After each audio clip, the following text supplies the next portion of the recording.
Sé que muchos de ustedes ansían saber de qué país soy, algunos por mera curiosidad, la familia Aguirre para denunciarme falsamente por casarme con su abuela para obtener los terrenos cerca de la frontera, y la gran mayoría para saber si tienen que cambiarse de nacionalidad en caso de compartir patria con alguien que se la pasa diciendo barbaridades del tipo si tienen una pareja tóxica no la dejen, aún puede cambiar, el regreso del Tercer Reich podría ser beneficioso para la economía, burlarse de las mujeres es de cobardes, y ni que fuera una niñita. Afortunadamente ya no tienen que preguntárselo más, soy mexicano, o mejor dicho era mexicano, y es que luego de tener un intelectual debate con mi héroe de la infancia... ¡Cállate tú, de mierda! ¡Idiota! Solamente Perú es la mejor gastronomía, pregúntale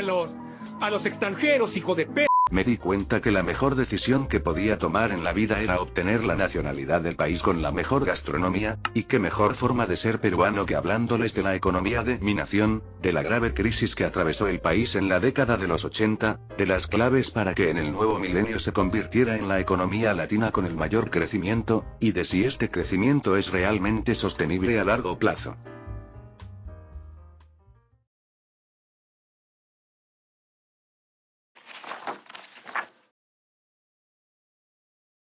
Antes de comenzar quisiera pedirle perdón a mis compatriotas, pero no voy a dejar que el nacionalismo me ciegue de la realidad.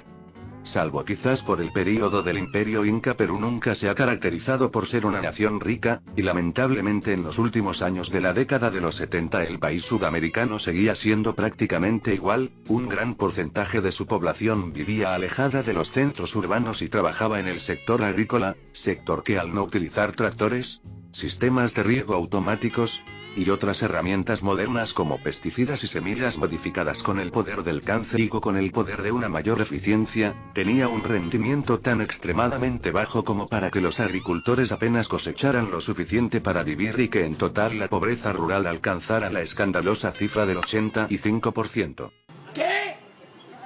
Pero además de sufrir una pobreza escandalosa, las regiones más recónditas de Perú-Quistán padecían de una infraestructura más que precaria, con abundantes caminos de tierra, una falta crónica de carreteras, y tantos puentes como vértebras intactas que le quedaron a la chica de este video.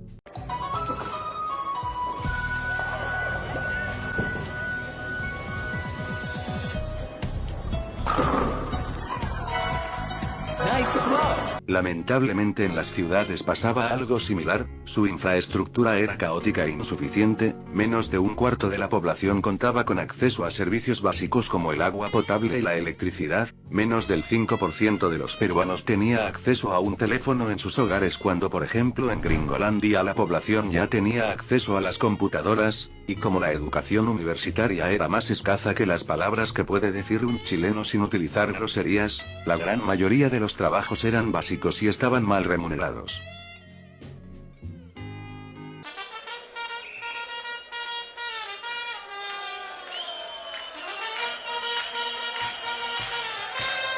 Por desgracia para mis compatriotas, la llegada de la década de los 80 no significaría una mejora de la situación, todo lo contrario, y es que debido al mal rendimiento económico mundial, la caída del precio de las principales materias primas peruanas, el cobre y la plata, y devastadores desastres naturales como el Niño, la economía nacional se hundiría en una profunda recesión.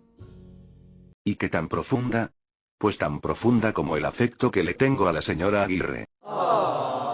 Eso sí, no crean que la crisis duraría para siempre, de hecho gracias a la recuperación parcial de la economía mundial para 1984 Perú ya había vuelto a crecer, y en los años posteriores el país altiplánico experimentaría tasas de crecimiento francamente sorprendentes debido al uso de una estrategia bastante peculiar, a la que los expertos de la Universidad de Nueva York han denominado como vomitar dinero a la economía, lo cual harían por medio de generosos programas sociales, la construcción de carreteras, puentes, centrales eléctricas, viviendas, e infraestructura en general, modernizando el sector agrícola, y respaldando la educación pública mediante el establecimiento de nuevas escuelas, becas, y apoyando a los estudiantes fanáticos de las nuevas películas de Star Wars.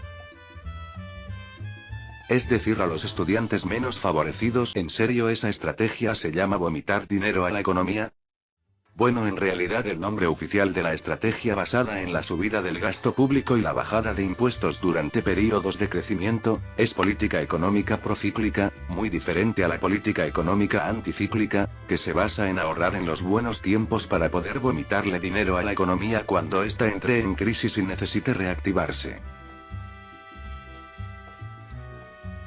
Pero volviendo al caso de Perú, aunque las políticas procíclicas habían conseguido ciertos logros, el uso constante de estas estaba comenzando a causar algunos problemas importantes, como el dejar al gobierno sin fondos, ¿y qué hacer cuando te falta dinero? Exacto, pedir prestado e imprimir billetes sin respaldo. De esta manera la deuda pública se duplicó en menos de 5 años, y como consecuencia de la impresión indiscriminada de dinero se generaría el evento canónico favorito de los latinoamericanos, un asado, no, hiperinflación, que alcanzaría la escandalosa cifra de 7.481%, y causaría una profunda crisis económica, y lamentablemente debido al uso de políticas procíclicas para cuando el país realmente necesitaba que el gobierno vomitara dinero a la economía y redujera los impuestos,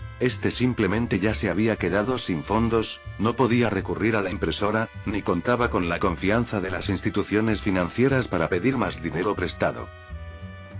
Respeten los colores, respeten a la hinchada, no seas hijo de no camine la cancha. Como consecuencia, la recuperación sería extremadamente lenta y el pueblo peruano sufriría durante varios años de una profunda crisis económica, hiperinflación, desempleo masivo, una caída del 50% de los salarios, escasez de alimentos, un índice de pobreza superior al 50%, una disminución del PIB per cápita hasta los $720, que lo convertiría momentáneamente en uno de los países más pobres del mundo, y el fortalecimiento del grupo terrorista conocido como Sendero Luminoso, que entre otras cosas se dedicaban a iluminar caminos. Bueno, en realidad no sé con exactitud a qué se dedicaban, solo soy peruano hace algunas cuantas horas. En resumen, el país se había sumido en el caos que permitiría el ascenso de uno de los personajes más polémicos de la historia peruana.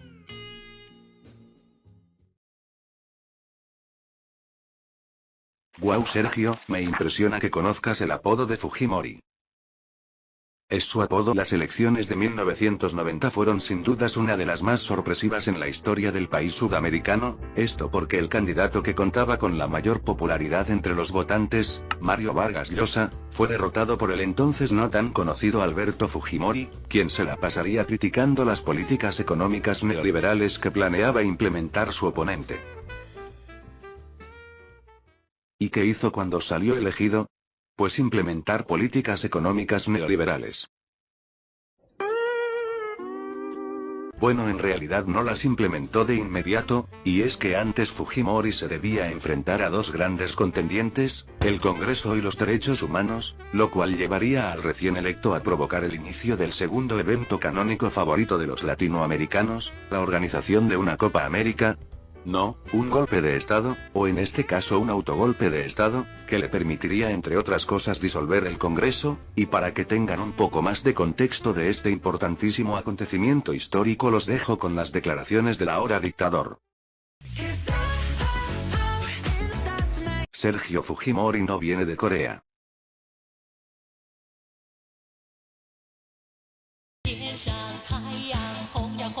Tampoco es chino.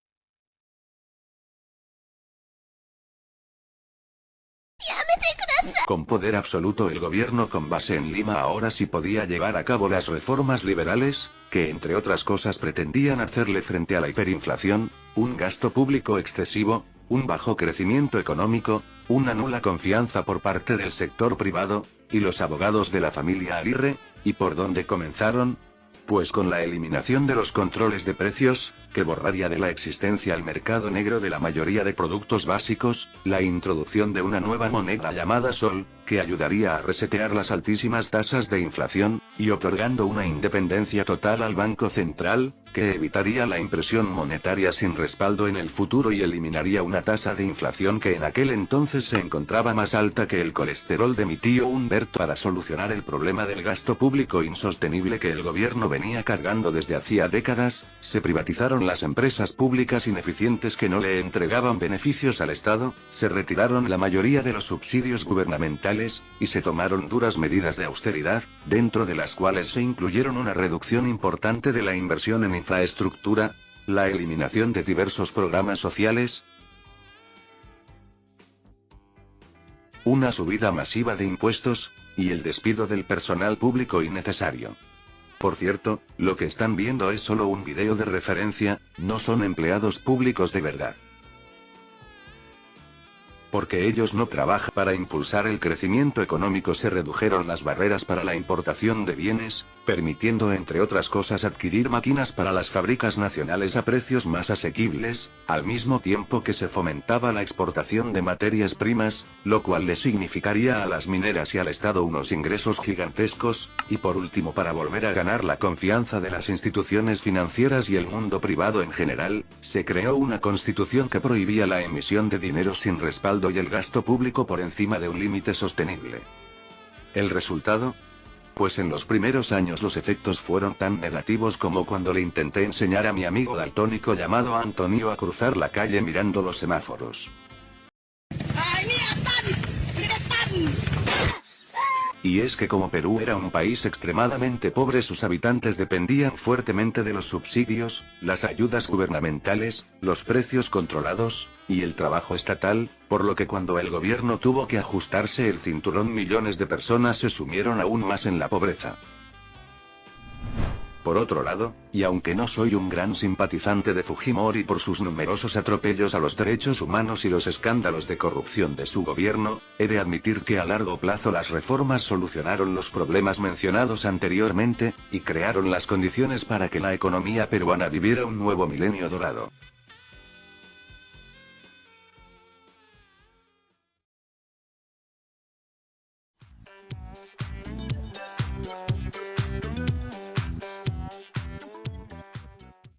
Los primeros años del siglo XXI no pudieron ser mejores para Perú. Sendero Luminoso había sido derrotado, el precio de las materias primas estaba más alto que nunca, y la democracia había sido restaurada luego de que Fujimori se retirara a Japón para hacer anime. Perdón, pero eso es lo único que conozco de la cultura japonesa. Bueno, eso y el genocidio. Aunque es cierto que los presidentes peruanos se caracterizan por durar menos que los personajes de Juego de Tronos, tanto los inversionistas nacionales como internacionales le siguen teniendo fe a la economía peruana. ¿Y por qué? Pues por un lado porque independientemente de sus ideologías desde entonces todos los líderes electos han respetado las bases del modelo, es decir, una baja interferencia gubernamental, políticas comerciales poco invasivas, y el respeto por la propiedad privada, y por el otro porque el sistema es a prueba de tontos. La Constitución impide emitir dinero sin respaldo, prohíbe tener un gasto público descontrolado, promueve el uso de políticas económicas anticíclicas, la deuda es una de las más pequeñas de Latinoamérica, y sus reservas internacionales son gigantescas.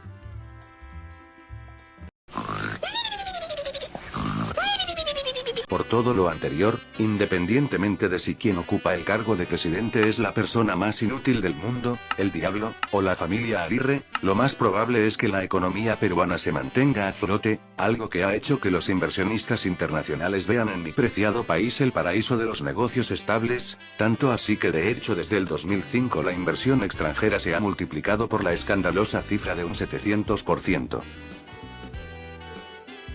Ahora, ¿en qué se ha estado utilizando todo el dinero entrante?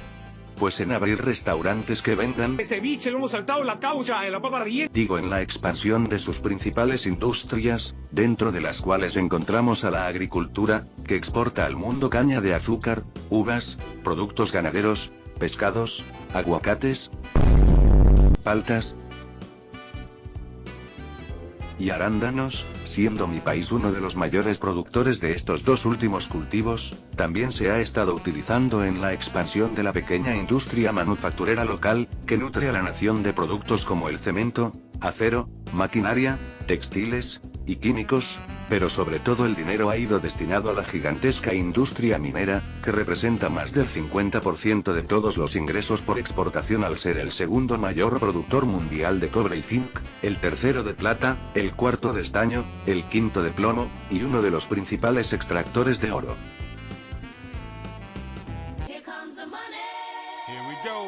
Money talk. Here comes the money. Como resultado de la masiva inversión extranjera y la consecuente expansión de las fábricas y sobre todo la apertura de decenas de nuevos proyectos mineros, Perú ha disfrutado unas auténticas décadas doradas. Sus exportaciones han aumentado casi 20 veces en tan solo 3 décadas, sus tasas de crecimiento han sido las más altas de toda su historia, promediando un 6% interanual, su PIB se ha triplicado, la tasa de pobreza ha caído desde el preocupante 60% al 20% en menos de 14 años, y en general los peruanos han experimentado una mejora significativa en su calidad de vida.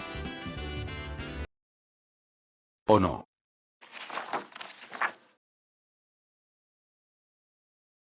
Quiero mucho a mi país, pero no voy a mentir, el milagro económico peruano es más falso que una foto mía con una mujer, una del Tottenham con títulos, o de un TikToker con talento, y es que en estos últimos 20 años la economía de Perúquistán no ha podido modernizarse, o no por lo menos al nivel que se esperaría de la estrella de Sudamérica. La mayor parte de sus exportaciones son productos básicos como frutas o minerales sin refinar, lo cual le da a la nación del Esotilín el puesto 91 en el ranking de complejidad económica, o en otras palabras, si el precio de las materias primas baja, Perú explota.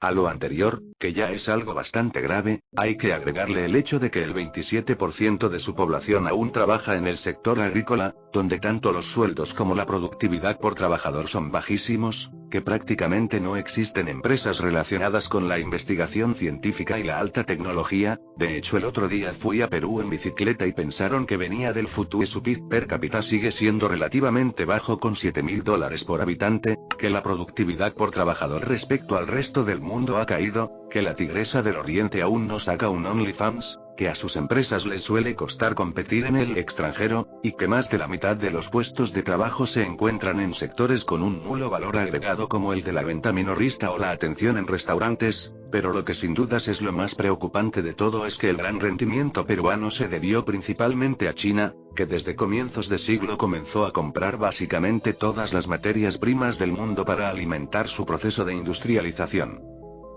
Hola, buenas tardes, dime, ¿qué desean? 100 hamburguesas de €1. Lamentablemente esos días ya se han acabado, el gigante asiático está a las puertas de ser una economía madura, y como consecuencia es bastante improbable que el precio de las materias primas vuelva a estar tan alto como a principios de siglo, pero lejos de verlo como una desventaja yo lo veo como una oportunidad para abandonar el país. También, pero sobre todo para que la nación comience a madurar, para que abandone su extrema dependencia en las materias primas, que diversifique sus exportaciones, que cree industrias con un mayor valor agregado, que mejore su educación, que fomente el desarrollo tecnológico, y que siga sin firmar un tratado de extradición con México. Pero Sergio, Perú sí tiene un tratado de extradición con México. O sea que los abogados de la familia Aguirre sí me pueden alcanzar. Sí, te pueden alcanzar. Entonces, ¿por qué carajos me quise hacer peruano? Al igual que el éxito puede alcanzar a las personas que anotaron las valiosas lecciones que aprendieron hoy, nunca iluminen caminos en Perú, y si tienen un amigo daltónico aléjenlo de los semáforos. Mi nombre es persona imaginaria creada para este video. Sergio está ocupado buscando conocidos en Kiribati para huir de la justicia mexicana, y me despido.